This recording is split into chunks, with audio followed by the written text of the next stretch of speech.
ইরানের president Ayatollah Khamenei তার মৃত্যুবরণ করার কারণে তার জানাজারে লক্ষ লক্ষ কোটি কোটি মানুষ তার জানাজারে অংশগ্রহণ করতেছে।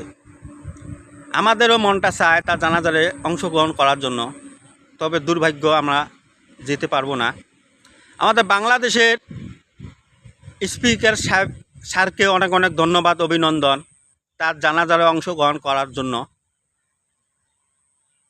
আমাদের বাংলাদেশের প্রধানমন্ত্রী স্যারকে একটা অনুরোধ করব, আমাদের বাংলাদেশে যেন একটা সুন্দর একটা উদ্যোগ নেওয়া হয়।